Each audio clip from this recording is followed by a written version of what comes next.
I arrived an hour early to my daughter's engagement dinner, and I was never meant to hear what I heard. They thought I was still on the way. They thought they had time. I stood just outside the private dining room, my hand resting on the brass handle, listening to my only child discuss how I would be managed after the wedding. Every word landed carefully, precisely, like stones placed one at a time into the foundation of something that did not include me. For a moment, I couldn't move. And in that stillness, something inside me rearranged itself forever. If you've ever sensed a shift in the air before you fully understood it, stay with me. Some awakenings don't begin with shouting. They begin with listening. Please like and subscribe to my channel, or let me know in the comments where you are watching from in the comments. My name is Marian Caldwell. I am 70 years old, a widow of 6 years, and I have spent most of my life reading the fine print before signing anything. That evening, I realized I had failed to read something far more important. I had written the time down as 6 o'clock in my leather planner. The reservation was for 7, a simple clerical error. I used to oversee university enrollment records for thousands of students, and I prided myself on precision. Yet that small mistake is the reason I heard the truth unfiltered. The restaurant was quiet when I entered. Staff were setting glassware, adjusting linens, aligning cutlery so meticulously that it reflected the overhead lighting. I remember thinking how proud Lauren would be of the arrangement. My daughter has always valued presentation. Perception shapes opportunity, she once told me when she was still in her 20s. I walked toward the private dining room at the back. The door was slightly open. I heard her voice first, familiar, measured, professional, even in casual conversation. She was speaking to Evan. They were alone. I paused because of the tone. It wasn't celebratory, it was strategic. We'll have to ease into it, Lauren was saying. She won't respond well to sudden changes. Evan's voice followed, smooth, analytical. It's about positioning. If we frame it as support, she won't see it as displacement. I felt my breath tighten. Displacement. It is a word I had seen in property law documents, in zoning disputes. I had never imagined it applied to me. Lauren sighed lightly. After the wedding, we'll start by consolidating accounts. She trusts me, that won't be difficult. I did not step inside. I did not announce myself. I stood just beyond their sightline, listening to my daughter discuss me as if I were a variable in a long-term plan. Eventually, Evan continued, it makes sense for her to downsize. The house is underutilized. And if we manage the equity correctly, that opens doors. Doors for whom, I wondered. Lauren laughed softly, not cruelly, not dramatically. It was a practical laugh. Mom doesn't understand leverage. She's sentimental about that house. That is when something inside me went very quiet. I understood leverage very well. My late husband, David Caldwell, had been a civil engineer. He used to tell me that structures fail not from visible cracks but from hidden stress points ignored too long. We had structured our assets conservatively. No flashy investments, no debt exposure, stability over spectacle. I listened as my daughter explained how supportive relocation would eventually be necessary, how proximity to the right circles required a certain simplicity, how managing my affairs would reduce complications. She did not call me a burden, she did not insult me, she spoke as though she were solving a logistical problem. I realized then that cruelty doesn't always sound sharp, sometimes it sounds reasonable. Evan asked one question that lingered longer than the rest. Do you think she suspects how much flexibility her equity gives us? Lauren answered without hesitation. No, she's comfortable. Comfortable people don't ask questions. For a moment, I couldn't move. My hand remained on the door handle. The brass felt cool beneath my palm. I considered walking in, confronting them, demanding clarity. But confrontation is emotional, and emotion clouds observation, so I did what I have always done when faced with new information. I gathered it. I stepped back silently. I walked out of the restaurant the same way I had entered. No one stopped me, no one noticed. Outside, the early evening air felt different than it had 10 minutes earlier. I stood on the sidewalk and reviewed what I had heard, not as a mother, but as a woman assessing risk exposure. They believed I was unaware. They believed trust equaled access. They believed timing was on their side. I checked my watch. 6:14 p.m. I had 46 minutes before I was expected. I could still attend the dinner. I could sit at the table and pretend nothing had shifted, And that is precisely what I did. I returned at 7 sharp. Lauren greeted me with a kiss on the cheek. "You're right on time," she said warmly. I smiled. "I always try to be." Evan stood, extended his hand, polished and confident. "Mari, we're so glad you could make it." I looked at him steadily. "I wouldn't miss it." Dinner unfolded beautifully, toasts, laughter, plans for venues and guest lists. If anyone had looked closely at me, they might have noticed that I was quieter than usual, not wounded, not fragile, just recalibrating. When Lauren reached across the table to squeeze my hand and said, "After the wedding, we'll talk about next steps for all of us," I met her eyes and said gently, "Yes, we will." I drove home alone that night. The house David and I purchased 38 years ago stood exactly as it always had. Stable, paid for, solid foundation. I walked through each room with deliberate slowness. Equity, consolidation, managed accounts. Underutilized asset. They had discussed my life the way committees discuss budget allocations. I sat at my kitchen table and opened the drawer where I keep my important documents. Deed, account statements, insurance policies. Everything in order, always in order. David once told me, "Mari, clarity is protection." I had clarity now. What I did not yet have was a plan. I did not cry. I did not rage. I made tea. I sat until midnight thinking not about betrayal, but about leverage. If perception shapes opportunity as Lauren believes, then information shapes power. And I had just acquired new information. The next morning, I called Richard Hale. He has handled our family's estate matters for 3 decades. His voice was steady as ever. "Marian, what can I do for you?" I scheduled an appointment for later that week. I told him I wanted to review my long-term positioning. Nothing urgent, just proactive planning. When I hung up, I looked around the kitchen again. The house did not feel smaller. I did not feel older. I felt aware. There is a difference between being loved and being included in someone's future. I am not certain when Lauren began seeing me as a variable to manage. Perhaps it happened gradually beneath the surface, like stress beneath concrete. But one thing was clear: I had arrived early by accident. I had listened by chance. And I had learned something I was never meant to hear. They thought I was comfortable. They believed comfort meant complacency. They did not yet understand that I have spent my entire career reading structures for weakness. And now I had begun reading theirs. The morning after the dinner, nothing looked different, and that was precisely what unsettled me. The sun came through the kitchen windows at the same angle. The clock ticked with the same dependable rhythm. My coffee tasted the same. But once you have heard yourself described as a manageable variable, you cannot return to being unaware. I did not rush to anger. I have learned that anger is expensive. It costs clarity. Instead, I opened my planner and reviewed the week ahead. Richard Hale's office was 3 days away. 3 days is a generous amount of time when you know how to use it. I spent that morning walking through my house room by room, not sentimentally, but structurally. I made notes the way I once prepared academic audits at the university. Asset, liability, exposure, flexibility. The house was not underutilized. It was stable equity in a rising neighborhood.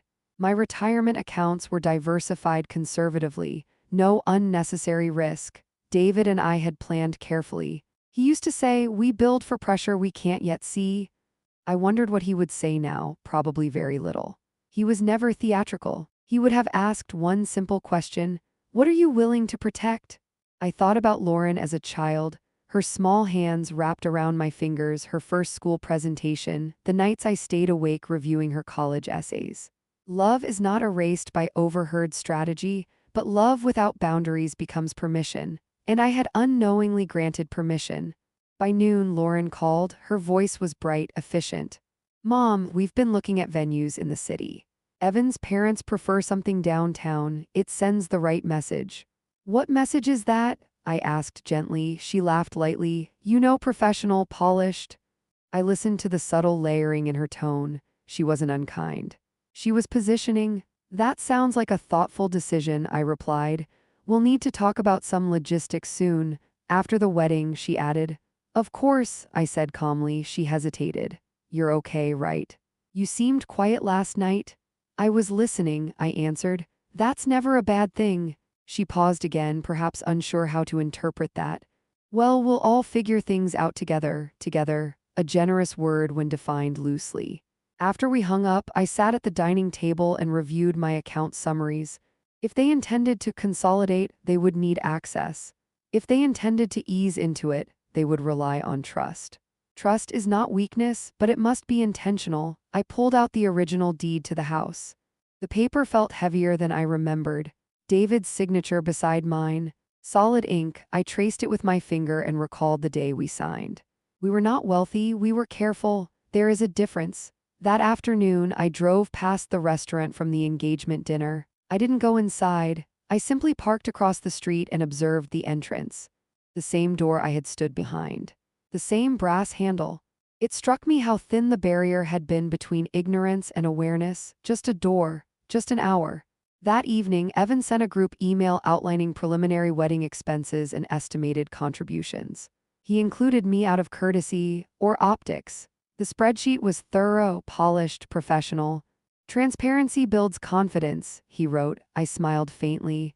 Transparency is only useful when the entire structure is visible. The following day, I met Richard Hale in his office. The room smelled faintly of old paper and polished wood. Richard has always preferred physical files to digital systems. "Marian," he said, adjusting his glasses. "You sounded deliberate on the phone." "I am," I replied. I handed him a folder I had prepared: property valuations, account balances, beneficiary designations. He reviewed them quietly, methodically. "Are you anticipating a change?" he asked. "I am anticipating interest," I said carefully. He looked up at me then, not alarmed, not surprised, just attentive. "From family, from proximity," I answered. Richard nodded slowly. "And what would you like to do?" I folded my hands. "I would like to understand my exposure if someone assumed I was less informed than I am." That earned a small, knowing smile. He leaned back in his chair. "You are not exposed, Marian. But access is always the first vulnerability." "Define access," I said. "Power of attorney, joint accounts, property retitling, casual signatures presented as formalities." His words were calm, not dramatic, clinical. I felt my pulse steady rather than quicken. "What if," I asked, "someone suggested consolidation under the guise of simplification?" Richard's eyes sharpened slightly. "Simplification benefits the consolidator more often than the simplified." Silence stretched between us. I did not tell him everything I had overheard. Not yet, I did not need to, he understood enough. "We can restructure preemptively," he continued. "Trust vehicles, layered authorization. Controlled access clauses. Would that appear defensive?" I asked. "Only to someone expecting openness." That answer settled something in me. On the drive home, I replayed Lauren's words from the restaurant.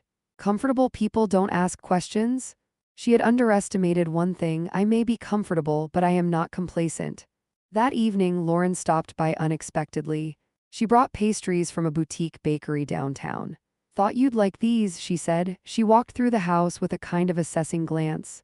"Not overt, subtle. It really is a lot of space for one person," she observed casually. "It's exactly enough," I replied. She smiled, but her eyes calculated square footage. We sat in the living room. "Evan's firm is expanding," she mentioned. "There may be opportunities for strategic investments." "Strategic for whom?" I asked softly. She tilted her head, amused. "Mom, you don't have to be so formal." "It's habit," I said. "Forms protect clarity." She reached for my hand. "We just want to make sure you're secure." "I am," I answered. "Security is not something I outsource." Her smile tightened for a fraction of a second. Not anger, adjustment. "After the wedding, we'll sit down and go over everything," she said again. "I'd like that," I replied, and I meant it. I would very much like that conversation when it happens on my terms. After she left, I stood at the window watching her car disappear down the street. I did not feel betrayed. I felt informed. There is power in information when you resist reacting too quickly. I poured myself a glass of water and returned to the folder Richard had prepared for me before I left his office. Draft outlines, preliminary trust options. Protective structures, nothing signed, nothing finalized. Yet, David used to remind me that foundations are invisible once the house is built, but they determine everything above ground. Lauren believes perception shapes opportunity. Evan believes positioning creates leverage. They are not entirely wrong, but they are working with partial data, and partial data leads to flawed projections. I arrived early that night by accident. But what I do next will not be accidental at all. There is a difference between reacting to information and restructuring because of it. I have spent most of my adult life teaching young administrators that policies should not be rewritten out of emotion, but out of foresight. 3 days after the engagement dinner, I returned to Richard Hale's office with a clearer objective. I did not tell him what my daughter had said behind that half-open door. I did not need to turn it into a dramatic confession. Instead, I asked him a question. If someone assumed I would gradually relinquish control of my assets out of trust, how would I ensure that assumption failed? Richard did not blink. He has practiced law long enough to understand subtext.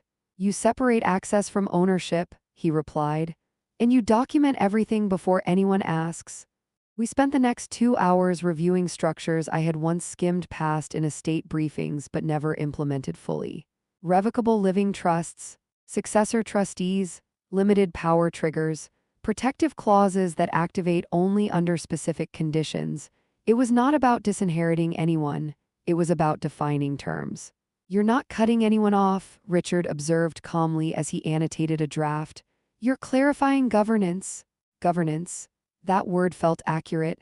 Lauren and Evan believed they were planning governance over my affairs. The difference was that I was doing it deliberately. On the drive home, I passed the university campus where I had worked for 31 years. Brick buildings, steady columns, structures built to last. David loved architecture not for its beauty but for its logic. Everything holds because something unseen supports it, he used to say. That evening, Lauren invited me to dinner at her apartment. Evan wants to discuss some future planning ideas, she said lightly over the phone. Nothing serious, just brainstorming, I agreed. When I arrived, their space was immaculate. Neutral tones, framed abstract art, no clutter. Lauren has always preferred curated environments. Evan greeted me with polished warmth. Mari, we were just talking about intergenerational positioning, he said, gesturing toward the dining table where a tablet displayed charts. Positioning, the word surfaced again. Sounds technical, I replied, taking a seat. It's strategic, he corrected gently. Families who plan early avoid inefficiencies. Lauren poured wine for all three of us. We just want to make sure everyone's secure long-term. Secure, that word has layers. Evan rotated the tablet toward me, a clean projection model, property appreciation, hypothetical reinvestment yields. If your home equity were redirected into higher-performing assets, he began, the compounding effect over 10 years would be substantial. I studied the chart without interruption. It was well prepared, but it assumed consent. And where would I live? I asked calmly. Lauren smiled reassuringly. We've talked about this. There are beautiful communities with services, social events, support. Out of state? I asked, a small pause. Some options are, Evan admitted. But it's about quality of life. Quality of life defined by proximity to their aspirations. I folded my hands in my lap. And who would manage these reinvestments? Evan did not hesitate. I would oversee them, of course. It's my field. Of course, Lauren watched me carefully. She was measuring resistance. I let silence settle before responding. I appreciate your initiative, I said evenly. However, I've already scheduled a comprehensive review with Richard Hale. Lauren's posture shifted slightly. Why? She asked, more quickly than intended. Because I believe in reviewing structures before altering them. Evan's expression remained composed, but his eyes sharpened. Richard's conservative, he noted. Sometimes overly so. Conservative kept this house paid off, I replied gently. Dinner continued politely. No raised voices, no overt conflict, but something subtle had changed. They realized I was not passively available for redirection. After dessert, Lauren walked me to my car. Mom, she said softly, we're just trying to help. You don't have to be defensive. I'm not defensive, I answered. I'm attentive. She searched my face for something, weakness perhaps. She found none. The next morning, I returned to Richard's office to finalize the first set of documents. We established a revocable trust naming me as sole trustee during my lifetime. Successor trustee provisions were defined, but not automatic. Access clauses required my written authorization for any asset transfer. You're building insulation, Richard said as he slid the paperwork across the desk. Not walls. That distinction mattered. I was not severing my daughter from my future. I was clarifying that my future was not open territory. When I signed the documents, I felt neither vindictive nor triumphant. I felt balanced. That afternoon, I walked through my home again, this time not as a potential liability but as an asset secured.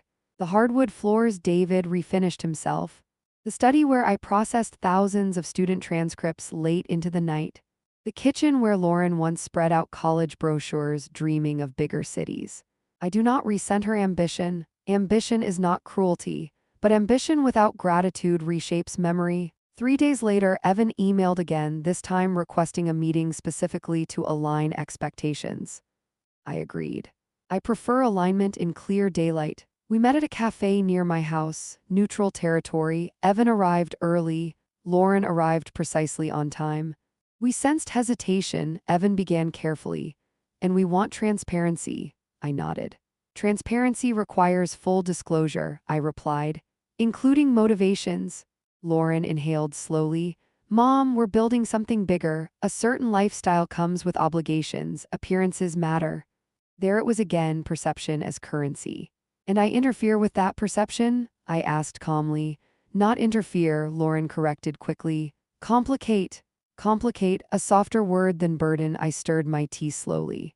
I have already restructured my estate planning, I said, not dramatically, simply as fact. Silence fell across the table. Evan leaned back slightly. Restructured how? Clarified governance. Defined access parameters. Lauren's eyes widened just enough to register surprise. Why didn't you tell us? Because it was not a joint decision.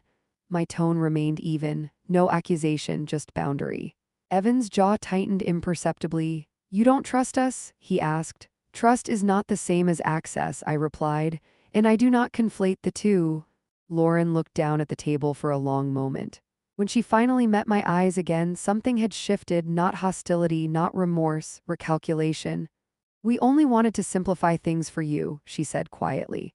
Simplification, I answered gently, often benefits the one simplifying. Neither of them responded to that. The conversation ended politely, no raised voices, no dramatic rupture, but the underlying assumption had fractured. They no longer believed I was comfortable enough not to ask questions. That evening, as I sat alone in my living room, I reflected on the difference between love and leverage. Love should not require strategic management. If it does, something structural is already misaligned.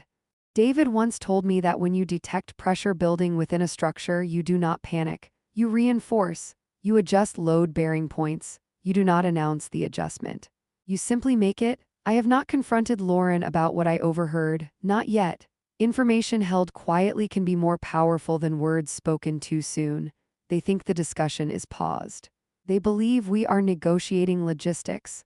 What they do not yet understand is that the foundation has already shifted, and foundations do not announce when they move. The first formal proposal arrived 2 weeks later. It did not come with pressure, it came with polish. Evan requested a private meeting at my home to walk through some refined projections. The language was intentional, neutral, professional, reassuring. I agreed. I prefer conversations where I can observe the environment. When they arrived that Sunday afternoon, Lauren carried flowers. Evan carried a leather portfolio. Presentation matters to them. I noticed the way Lauren glanced around the living room again, as if reassessing the space under a new lens. We've been thinking, she began gently once we were seated, and we want to make this easier for you. Easier. It is a comforting word. In what way? I asked. Evan opened his portfolio and slid a printed summary across the coffee table. Clean typography, charts, forecasts. We're proposing a partial equity reposition, he said. You retain residency, of course, but we extract liquidity through a structured refinance. That capital funds our expansion while preserving your long-term benefit. I read the page slowly. They had improved the pitch. This was no longer a vague consolidation. It was technical, detailed, almost persuasive. And if market conditions shift, I asked. Evan smiled, prepared. They won't materially affect the long horizon. Markets are rarely sentimental about horizons, I replied. Lauren interjected quickly, Mom, this isn't about risk, it's about opportunity. You've always told me not to let assets sit idle. She was right. I had said that to students managing scholarship endowments, but context matters.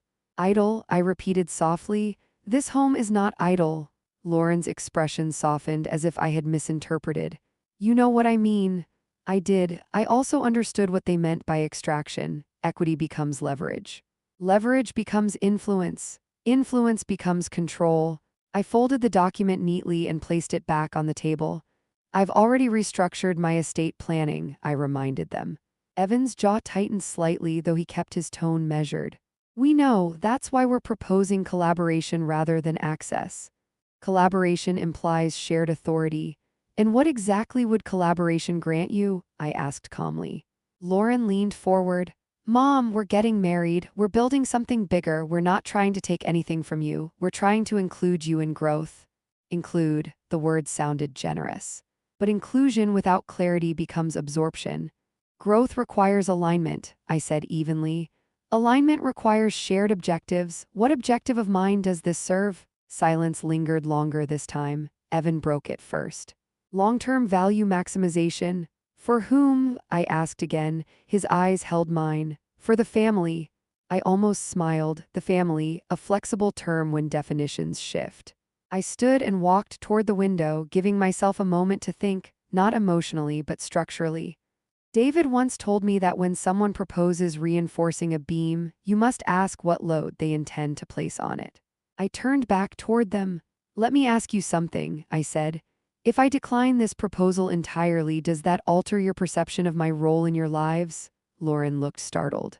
Of course not. Evan hesitated a fraction too long before nodding. That hesitation told me more than any spreadsheet. I returned to my seat.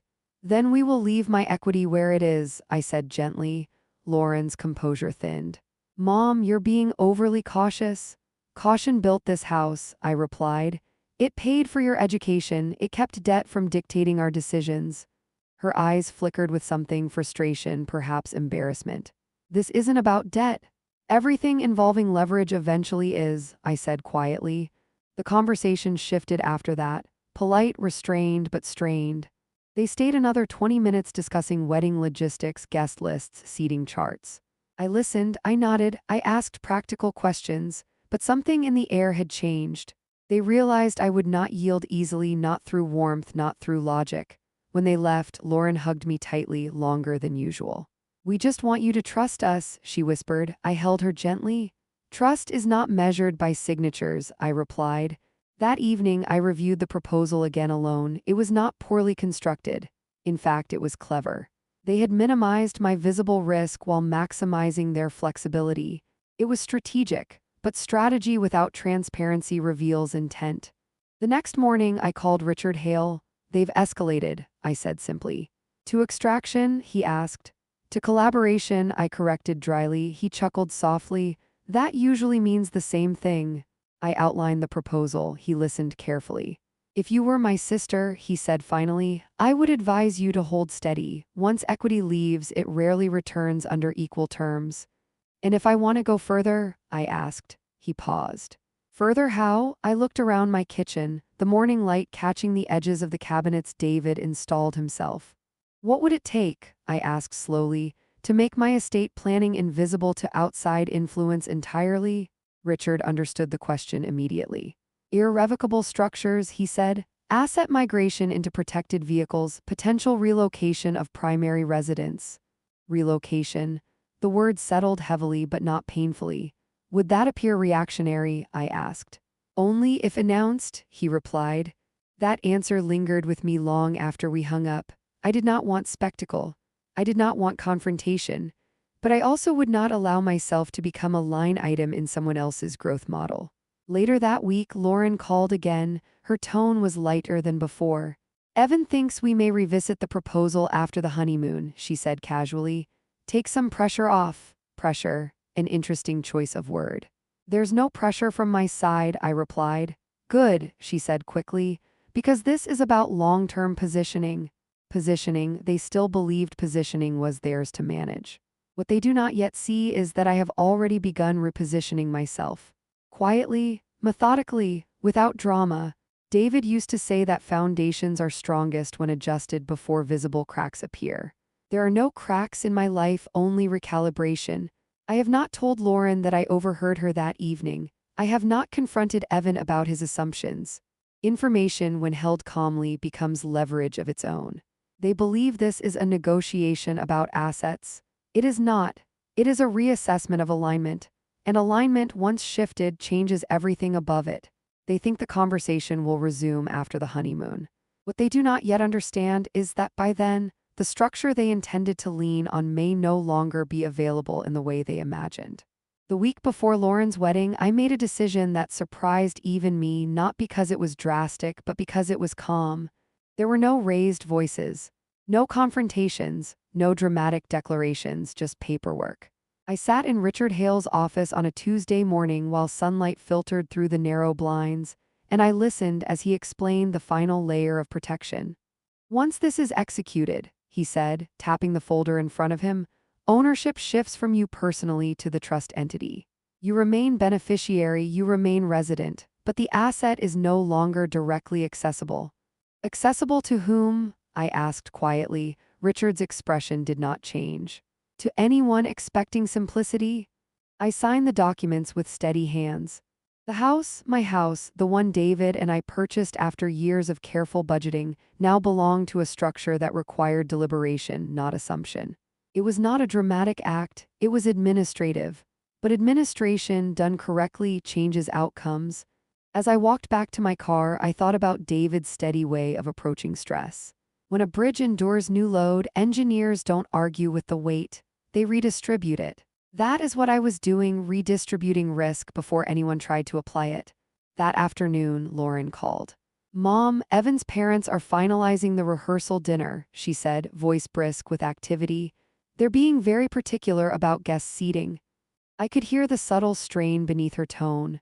Appearances mattered more now than ever. "That's understandable," I replied.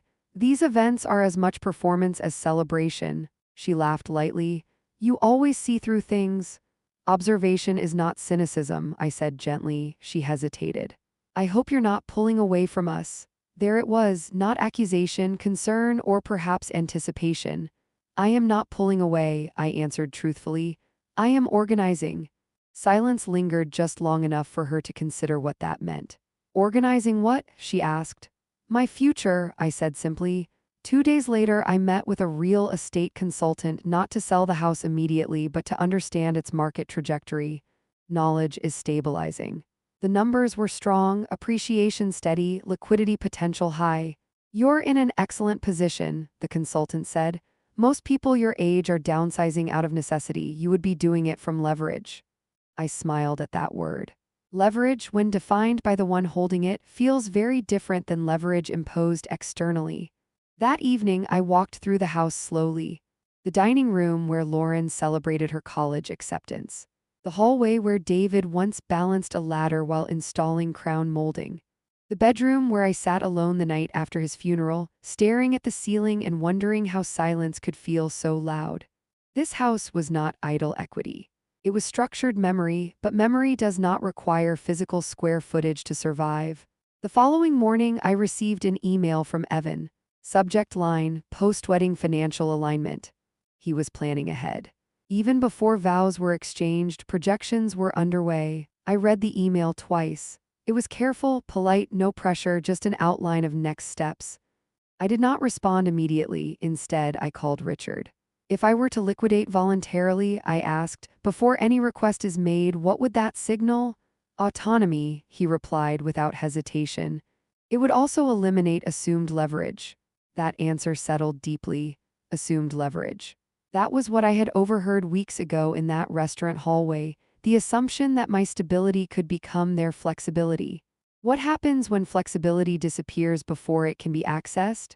The rehearsal dinner arrived.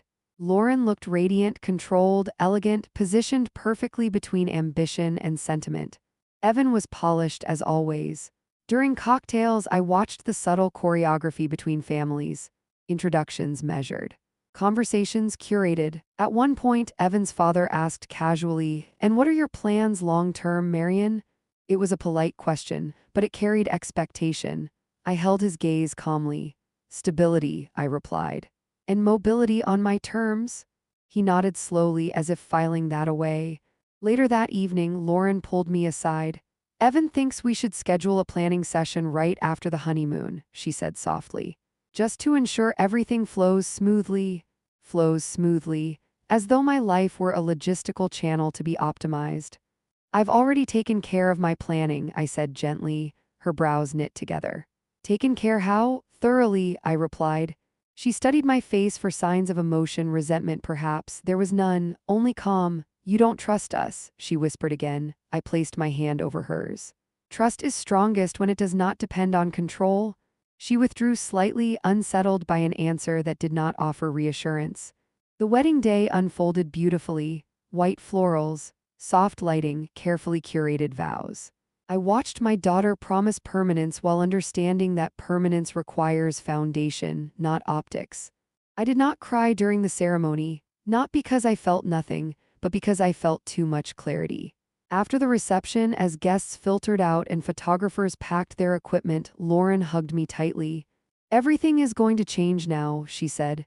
Yes, I agreed quietly. It already had. The following week, while Lauren and Evan were on their honeymoon, I made the final call. I listed the house privately, off-market, discreetly, not out of spite, not in reaction, but because I no longer wished to anchor my future to assumptions made in whispered conversations. Richard handled the documentation with his usual precision. You're moving quickly, he observed. I am moving deliberately, I corrected. There's a difference. Within 10 days, we had a qualified buyer, young professionals, recently relocated, eager for stability. Their offer was fair, clean, no complications. I accepted. The closing would occur in 6 weeks. I did not tell Lauren immediately. Information, when delivered too soon, becomes negotiation. I preferred conclusion before discussion. When Lauren returned from her honeymoon, she called me, excited, glowing, unaware. We're ready to talk planning, she said brightly. Evans prepared some updated projections. I looked around the living room, the afternoon light touching the walls one last time as mine. That won't be necessary, I said calmly. Silence. What do you mean? She asked. I've already executed my plan. Her breath caught slightly. Executed what plan? I did not rush my answer. I've transferred the house into protected trust ownership, I said. And it is under contract for sale. The silence on the other end stretched far longer this time. Not anger, not shouting, just recalibration. You sold the house, she finally whispered. Yes, why didn't you tell us? Because it was not a joint asset, I replied evenly. I could almost hear Evan in the background asking what was happening. Lauren's voice lowered. Where will you live? I have options, I said. On my terms? There was no accusation in my tone, no triumph, only finality. That night I stood in my nearly empty living room and felt something unexpected, not loss but lightness. Structures serve their purpose. But they are not identity. David once told me that strong foundations allow you to build again anywhere. Lauren believed I was comfortable enough not to ask questions. Evan believed equity equaled opportunity. What they did not account for was timing. I arrived early to a dinner I was not meant to overhear. That hour changed everything. And now, as they begin to understand that the ground beneath their projections has shifted, they are realizing something else. Leverage only works when the asset remains available, and mine no longer is. The silence after I told Lauren the house was under contract lasted 3 full days, not an angry silence, not dramatic, just absence. No follow-up questions, no immediate confrontation, no carefully worded email from Evan outlining alternative structures. And that told me something important. They were recalculating. On the 4th day, Lauren called. Her tone was composed, carefully composed. Mom, she began, we were just surprised, that's all.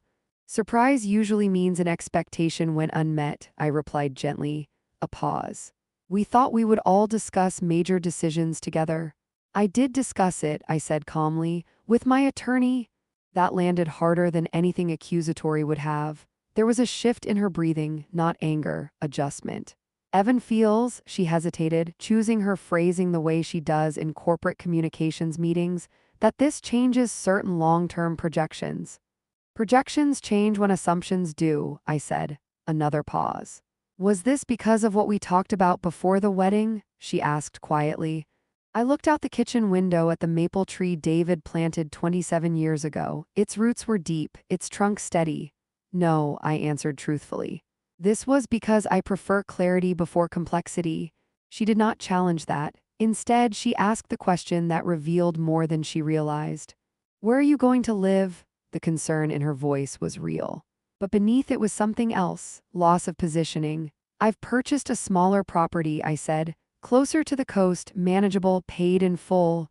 I had closed 2 days earlier. Richard had finalized everything discreetly.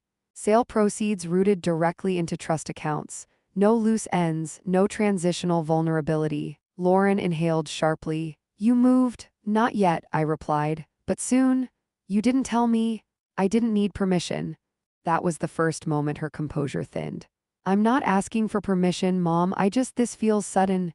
It wasn't sudden, it was structured. But sudden is what preparation looks like to those who weren't included. That evening, Evan called me directly for the first time since the honeymoon. His tone was measured, respectful, but less polished than usual. Mari, he began, I want to make sure there's no misunderstanding. I welcome clarity, I said. We were planning long-term integration, not extraction. Integration requires consent, I replied, silence. We thought you trusted us. I do, I said evenly, but trust does not equal shared control. He exhaled slowly. I'll be candid, he said. We anticipated aligning assets for mutual growth. That opportunity is no longer available. Opportunity, there it was again. And does that alter your perception of me? I asked. He hesitated just long enough. No, he said finally, but hesitation reveals more than words. After we ended the call, I sat quietly in what was now an echoing living room.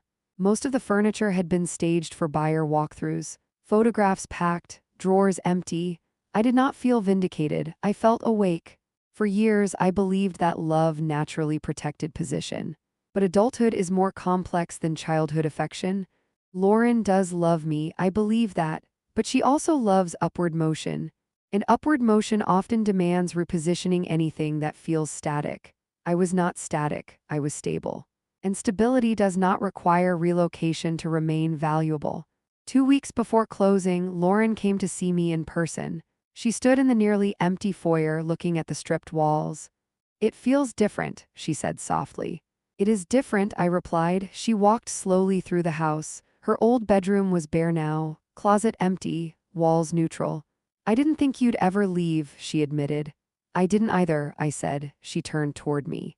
Did we push you away? That question mattered, not because it was dramatic, because it was honest. You didn't push me, I answered carefully. You repositioned me without asking. Her eyes filled slightly, though she blinked it back. That wasn't our intention. Intent and impact are rarely identical, I said gently. She sat at the edge of the staircase where she once waited for school buses. We just wanted to build something bigger. And you will, I said. But not by reallocating me? She laughed softly at that through emotion. You always talk like a policy manual. I spent 31 years preventing administrative disasters, I reminded her. It leaves a mark. She grew quiet again. Evan thinks you're proving a point. I'm preventing one, I corrected. That lingered between us. Before she left, she hugged me longer than usual. This hug felt different, not strategic. Uncertain, after she drove away, I walked through each room one final time. David's voice echoed in memory. When stress hits a structure, he used to say, you don't argue with gravity. You redesign the load path? I wasn't punishing my daughter, I was redesigning load paths. The new house near the coast is modest. White exterior, small study, wide windows facing open sky, no excess square footage. No underutilized leverage, no assumptions, everything purchased outright, no shared access. When Lauren called the following week, her tone was softer. We'd like to visit, she said. Of course, I replied. But things feel different. They are, I said. Are we still included? She asked carefully. Included, the word had shifted. In my life, I asked. Yes. I paused long enough for the question to settle properly. Yes, I said finally. But not in my governance. She understood. She didn't like it. But she understood. There is a quiet kind of justice that doesn't humiliate, doesn't explode, doesn't destroy. It simply removes access where entitlement once assumed entry. They thought I was comfortable. They thought comfortable meant predictable. They thought predictable meant manageable. They were wrong. And the most powerful shift wasn't selling the house. It was proving to myself that stability does not require approval. They are still building their future, but they are building it without my foundation as leverage, and that changes everything. They came to see the new house on a gray Saturday morning. I watched from the front window as Lauren stepped out of the passenger side of Evan's car, pausing for a moment before walking up the narrow stone path. The coastal air moves differently than city air. It carries space in it, distance, perspective. When I opened the door, Lauren smiled first. Evan followed half a step behind. "It's beautiful," she said immediately, scanning the modest white exterior, the trimmed hedges, the clean simplicity of the porch. "It's sufficient," I replied. That word seemed to linger. Inside, the house is smaller than the one I sold, but not smaller in spirit. The ceilings are high. The windows wide. There is a small study with built-in shelves. A kitchen designed for 1 or 2 people, not dinner parties curated for impression. No wasted rooms, no unused leverage. Lauren walked slowly through each space. I watched her eyes, not judging, just measuring. This time, however, she wasn't calculating equity. She was recalculating me. "It feels intentional," she said softly. "It is," I answered. Evan stood in the study longer than the rest of us. "Fully paid?" he asked as casually as possible. "Yes." "No financing structure?" "No," he nodded once. The nod of someone realizing there are no angles to optimize. We sat at the small dining table near the windows. The ocean was visible in the distance, just a sliver of blue between rooftops. Lauren wrapped her hands around the mug I handed her. "I didn't realize you were this unhappy," she said. "I wasn't unhappy," I replied. She looked up. "I was aware." That distinction matters. Unhappiness is emotional, awareness is structural. Evan leaned back slightly. "We never intended to make you feel repositioned." "You didn't make me feel anything," I said calmly. "You revealed something." Lauren's breath caught just slightly. "You heard us," she said quietly. It wasn't a question. I held her gaze. "Yes." The silence that followed was heavier than any argument could have been. Evan's composure faltered for the first time since I've known him. "How much?" he asked. "Enough," I replied. Lauren's face shifted, not defensive, not furious, ashamed. "We were talking about long-term planning," she said, her voice no longer polished, just human. "Not erasing you." "You were discussing relocation," I said evenly. "Consolidation, managed oversight." Evan exhaled slowly. From a financial standpoint, I raised my hand gently. This was never only financial. Lauren blinked quickly, fighting emotion. "We thought we were protecting our trajectory. And in doing so," I said softly, "you reduced me to an obstacle."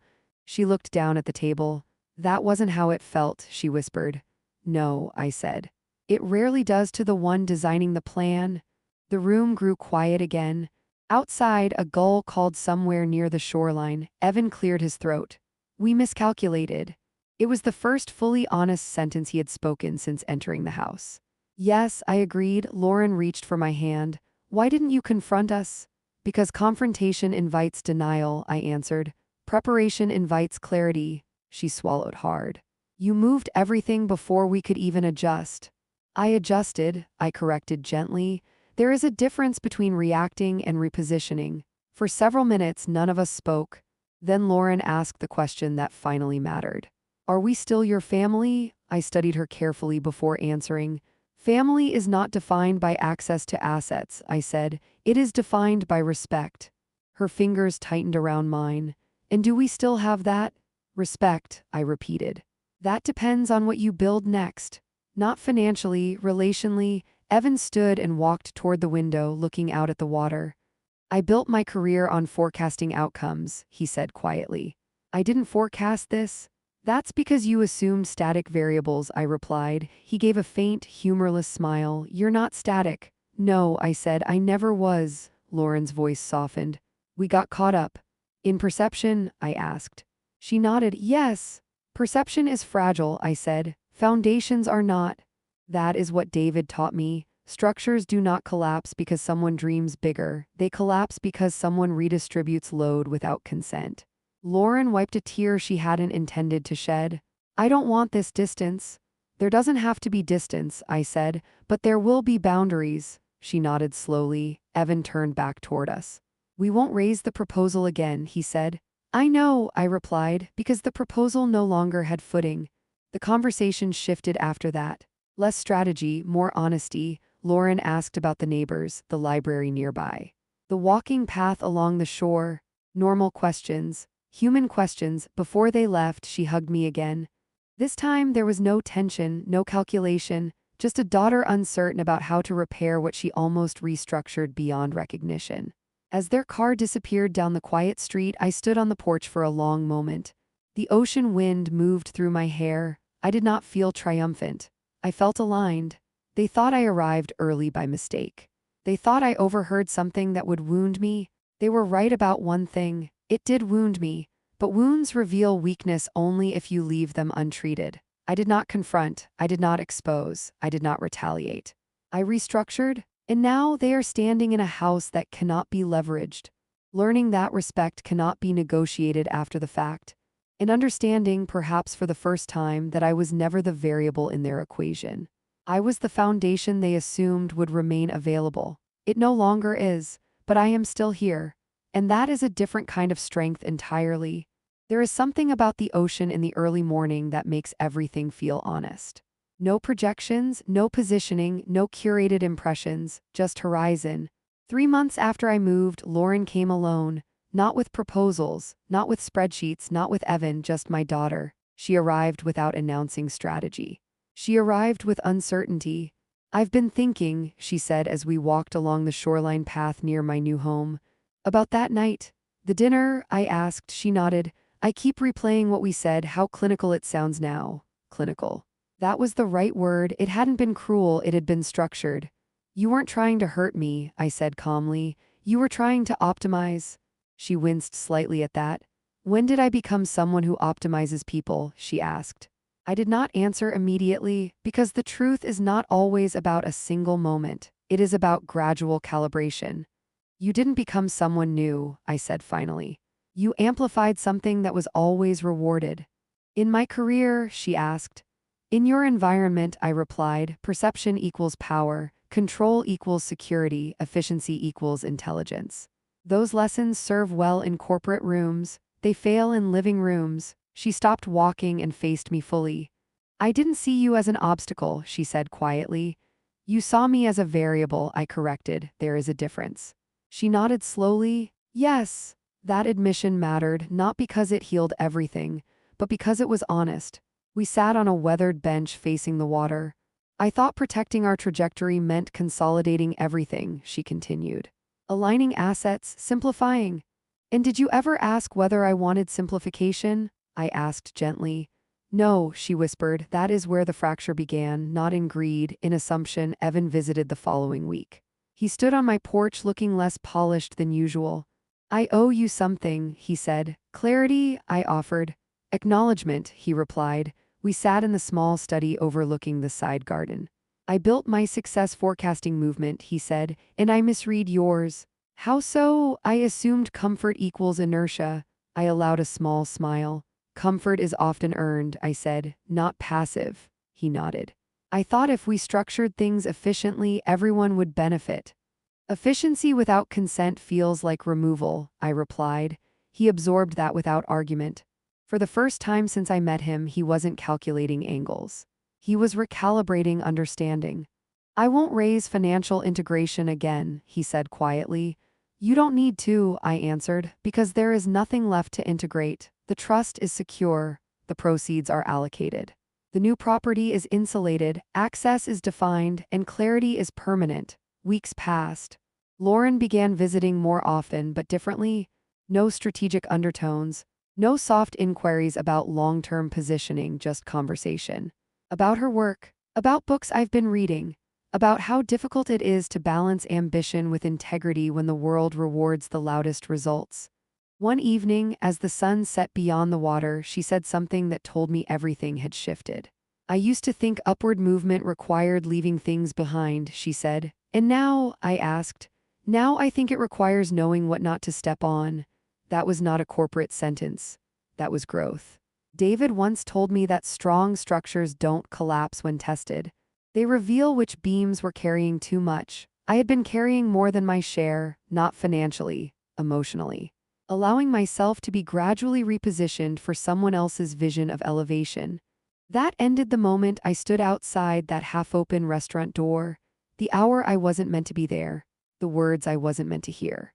The plan that wasn't meant for my awareness. I did not explode. I did not humiliate. I did not destroy my daughter's wedding. I did something far more powerful. I removed assumption.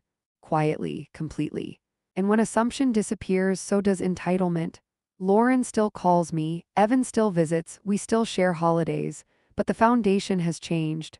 They no longer view me as an underutilized asset. They see me as autonomous, respected, defined, and perhaps that is the true inheritance I leave.